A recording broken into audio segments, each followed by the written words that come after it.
नमस्कार मित्रांनो, नवीन शैक्षणिक वर्ष चालू होण्यास अगदी काही दिवस उरलेले आहेत आणि मला माहीत आहे आपण सर्वजण आपल्या पाल्यासाठी किंवा आपल्या मुलासाठी सर्वात चांगली शाळा कोणती या विचारात आहात आणि त्याच्या शोधात पण आहात आणि नक्कीच असायला पण हवे, कारण शाळा ही मुलांच्या जीवनामध्ये अत्यंत महत्त्वाची आहे. शाळा आणि शिक्षक ह्या दोन्ही गोष्टीमुळेच मुलांचे आयुष्य हे घडत असते आणि बिघडतही असते.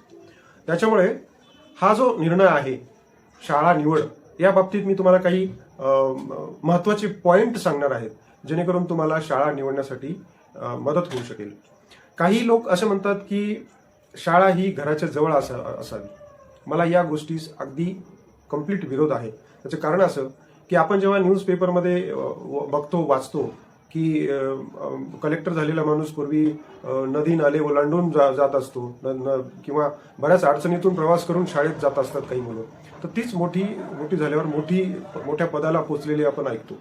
त्याच्यामुळे आणि मी सुद्धा माझ्या ऑब्झर्वेशनमध्ये बघत असतो की जी मुलं खूप दुरून येतात तेच खरे शाळेमध्ये सिरियस असतात, शिक्षकांचं गांभीर्याने ऐकतात. आणि म्हणून आता याला अपवाद म्हणून काही मुलं असतात जे आपण म्हणतो ना बेल इन फायर, की काही मुलं असतात ज्याला ह्या गोष्टी मॅटर करत नाहीत.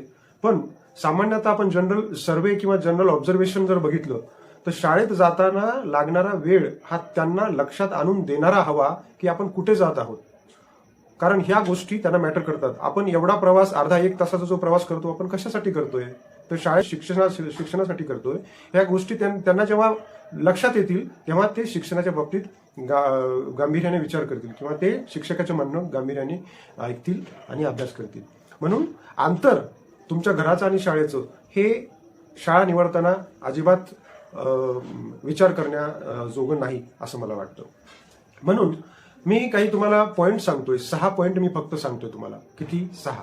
तर ह्या 6 पॉईंट मधून तुम्ही निवडलेली शाळा जर जात असेल तर तुमची निवड योग्य आहे असं तुम्ही समजू शकता.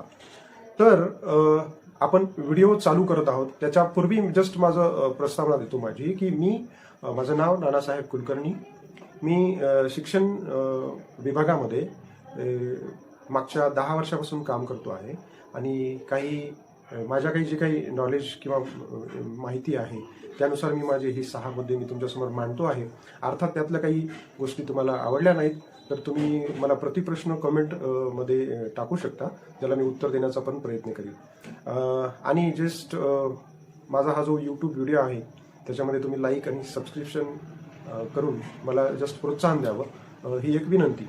आपण व्हिडिओला सुरुवात करूया. तर माझा पहिला मुद्दा आहे की शाळा ही तुमची CBSE असायला हवी. आता मी जे हे 6 मुद्दे सांगतो आहे ते तुम्हाला तुमच्या इप्सित शाळेपर्यंत पोहोचवतील. सपोज किंवा उदाहरणार्थ तुमच्या लिस्टवरती 30 शाळा आहेत, म्हणजे जवळपास तुमच्या 30 शाळा आहेत तुम्हाला आवडणाऱ्या आहेत त्या तुमच्या पाल्याला ऍडमिशन घेण्यासाठी योग्य आहेत असं तुम्हाला वाटत असेल, तर ह्या 30 शाळांना मी जे 6 मुद्दे सांगतो आहे त्यातला एक मुद्दा तुम्ही लावून बघा आणि जर त्यातनं ते वगळत असेल तर वगळा, म्हणजे हे फिल्टर पॉइंट्स आहेत. आता मी जो पहिला मुद्दा तुम्हाला सांगतो आहे तो शाळा CBSE असायला हवी. आता ह्या 30 शाळापैकी तुम्ही फक्त CBSE स्कूलला जर राईट केलं, टिक मार्क केले, तर ते तेवढे तुमचे 6-7 स्कूल बाहेर जर पडल्या त्यातून, तर त्या 7 स्कूलला पुढे जाऊन तुम्ही अजून बाकीचे पॉईंट लावत जा, म्हणजे तुम्ही तुमच्या योग्य निर्णयापर्यंत पोहोचवाल. तर CBSE स्कूल ही का असायला हवी याचंही मी तुम्हाला स्पष्टीकरण सांगतो. CBSE स्कूल आणि SSC बोर्डाचे स्कूल. आता सामान्यतः भारतामध्ये 4 बोर्ड आपण बघतो, CBSE board, SSC board, ICSE board आणि IB. जेस्ट वाईडली यूज होणारे हे जे बोर्ड आहेत त्यात CBSE आणि SSC हे 2 बोर्ड जनरली आपण इथे वापरतो किंवा आपण त्या बोर्डात ऍडमिशन घेत असतो. यातूनही मी CBSE यासाठी सांगतो आहे की SSC बोर्डाचा जो सिलेबस असतो तो स्टेट सेंट्रिक असतो, म्हणजे राज्य पातळीवरती त्याला जास्त महत्त्व दिलेलं असतं, राज्यावरती सभोवताली फिरलेला असतो तो. म्हणून तो प्रत्येक राज्याचा सिलेबस हा SSC बोर्डाचा वेगवेगळा असतो, जे की CBSE बोर्डाचा जो सिलेबस असतो तो स्टेट नेशन किंवा सेंटर सेंट्रिक असतो. त्यामुळे प्रत्येक राज्याला तिथे तेवढंच महत्त्व देऊन किंवा तेवढाच अभ्यास किंवा तेवढंच कन्सिडर करून तो तयार केलेला असतो. म्हणून सीबीएसई बोर्डाचा सिलेबस हा एसएससी बोर्डा किंवा इतर कोणत्याही बोर्डापेक्षा थोडा पुढे आणि उपयोगाचा आहे असं मला वाटतं. दुसरा महत्त्वाचा पॉईंट असा आहे की सीबीएसई बोर्डाचा जो सिलेबस आहे तो प्रॅक्टिकल लर्निंग बेस्ड आहे किंवा इन्क्वायरी बेस्ड आहे. तुमच्या मनात, तुमच्या मुलाच्या मनात जे प्रश्न असतील त्या प्रश्नाला उत्तर देणारा आहे, जे की एसएससी बोर्डाचा सिलेबस हा सिद्धांतावर अवलंबून आहे. म्हणजे आपण त्याला काय म्हणू शकतो, थेरी बेस्ड सिलेबस असतो स्टेट बोर्डाचा. म्हणून सीबीएसई बोर्डाचा जो सिलेबस आहे तो त्या तुलनेने थोडासा सरस ठरतो. म्हणून आपल्याला सीबीएसई स्कूलला जायचं. आणि याच्यापेक्षाही अजून एक तिसरा मुद्दा महत्त्वाचा आहे की आपण सीबीएसई बोर्डच का निवडावं. तर 12वी नंतर किंवा 10वी-12वी नंतर ज्या तुमच्या कॉम्पिटेटिव्ह एक्झाम्स जनरली असतात, जे आता प्रख्यात आहेत, सपोज तुम्ही जेई बद्दल बोलाल किंवा नीट बद्दल बोलाल किंवा एनडीएच्या काही एक्झाम असतात, यूपीएससीच्या काही ज्या एक्झाम असतात, या सगळ्या ज्या कॉम्पिटेटिव्ह एक्झाम्स आहेत त्या एनसीईआरटी या सिलेबसवर अवलंबून आहेत आणि सीबीएसई बोर्ड हे एनसीईआरटीचाच सिलेबस वापरत असतं. म्हणून मी तुम्हाला असं सुचवेल की तुम्ही सीबीएसई बोर्डातच ऍडमिशन घ्यावे. हा माझा मुद्दा क्रमांक 1. आता मुद्दा क्रमांक 2 माझा असा आहे की पब्लिकेशन्स म्हणजे काय की सीबीएसई बोर्डाचा सिलेक्शन झाल्याच्या नंतर आता प्रत्येक सीबीएसई स्कूलला सिलेबसनुसार पब्लिकेशन वापरायची अनुमती सीबीएसई बोर्ड देत असतो. मग प्रत्येक स्कूल ही आपापला, अर्थात ते सीबीएसई अप्रूव्डच असतो, सीबीएसई नुसारच असतो, पण पब्लिकेशन हे त्या स्कूलला निवडण्याचा अधिकार आहे. मग अशा वेळेस आपण कोणती स्कूल निवडायला पाहिजे. तर आपण काही प्रत्यक्ष त्या प्रत्येक स्कूलचं सिलेबस जाऊन बघत नाही किंवा पब्लिकेशन बघत नाही, पण मग आपण ढोबळमानाने हा विचार करू शकतो की ज्या स्कूलच्या शाखा पूर्ण देशभर पसरलेल्या आहेत आणि ज्या स्कूलला चांगलं ट्रेडिशन आहे त्या स्कूलचं निवड आपण यासाठी करू शकतो. स्कूलच्या पूर्ण राज्यभर, देशामधल्या पूर्ण राज्यभर ब्रँचेस आहेत आणि त्या ब्रँचेस बऱ्याच दिवसापासून चालतात, याचा अर्थ ते पब्लिकेशन खरंच महत्त्वाचं आहे आणि ते सीबीएसई बोर्डाच्या संलग्न आहे आणि तुम्हाला त्याचा नक्कीच फायदा होईल. म्हणून हे पब्लिकेशन आणि स्कूल तुम्ही महत्त्वाचा मुद्दा मला असा वाटतो. नंतर तिसरा जो मुद्दा मला वाटतो तो म्हणजे टीचिंग स्टाफ किंवा तुमचा ॲडमिनिस्ट्रेटिव्ह लिडरशिप स्टाफ जो आहे.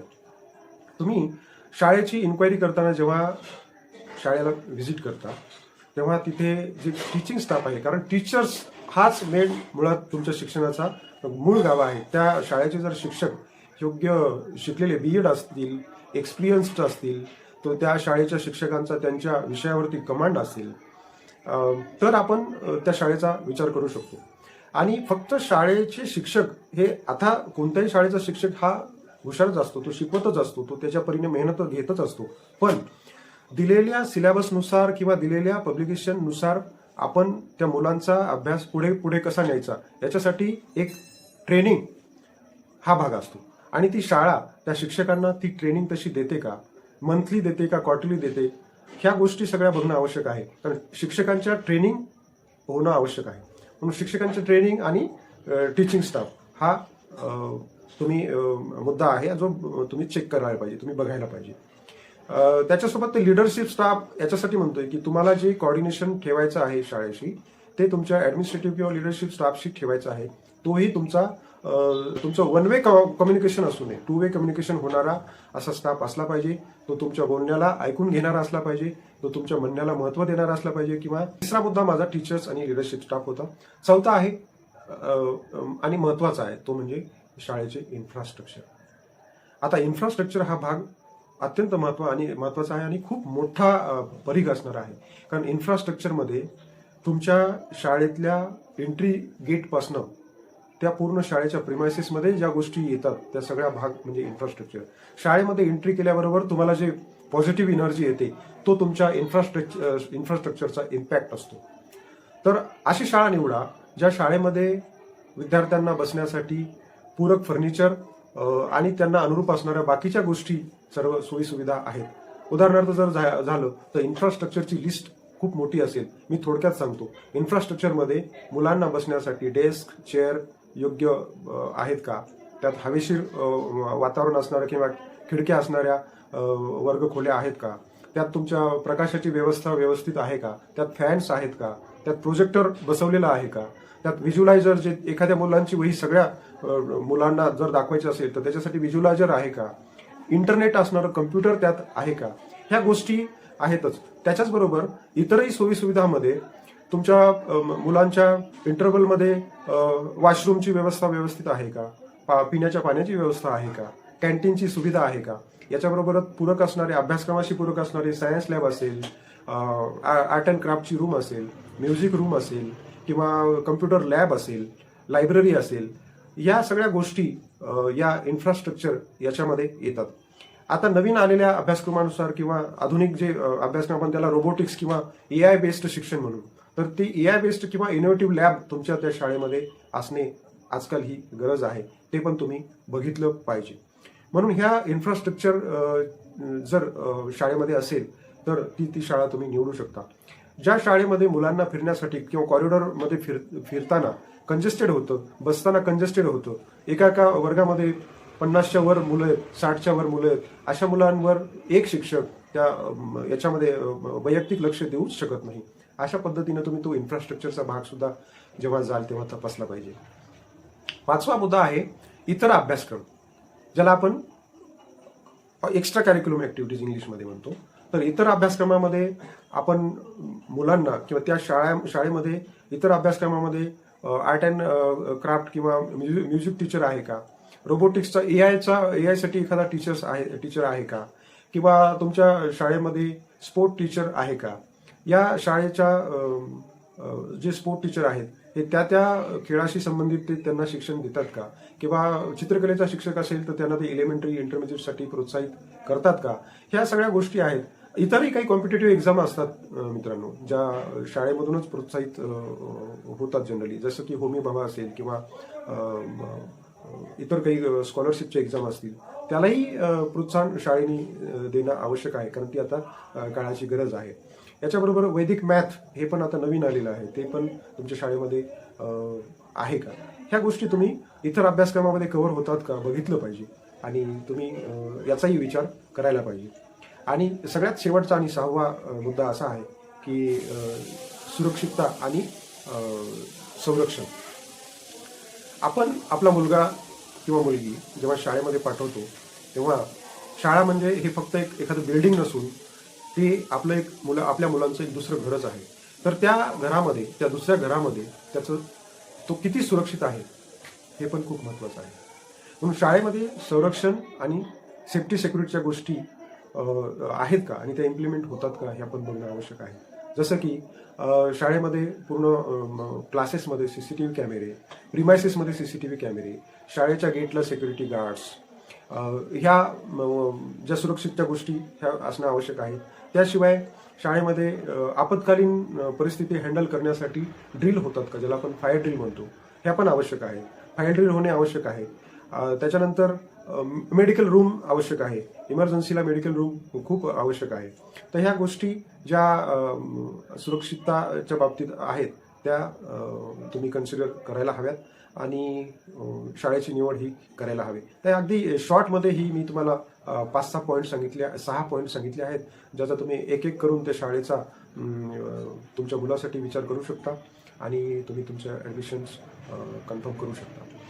त्याच्यानंतर माझं शेवटचं सांगणं तुम्हाला हेच राहील की शाळेमध्ये ॲडमिशन घेतल्याच्या नंतर तुम्ही एकच करा की त्याच्या पूर्ण शैक्षणिक वर्षामध्ये मुलाचं किंवा मुलीच्या रोज अर्धा तास फक्त त्याच्यासोबत घालवा. तुम्ही म्हणाल की आम्हाला वेळ नसतो किंवा आम्हाला त्याचं ज्ञान नाही किंवा त्या अभ्यासक्रम आम्हाला समजत नाही, तर तुम्हाला तो अभ्यासक्रम समजून घ्यायचा नाही किंवा त्याला शिकवूही नका. तुम्ही फक्त शाळेमध्ये काय झालं की कम्युनिकेशन करा, म्हणजे त्यालाही शाळेची आणि त्या अभ्यासाची आवड आणि गोडी निर्माण होईल आणि तो आपल्या भविष्याच्या प्रगतीपथावर पुढे अग्रेसर राहील, हेच मला वाटतं. आणि व्हिडिओ थांबवतो आणि नमस्कार. थँक्यू.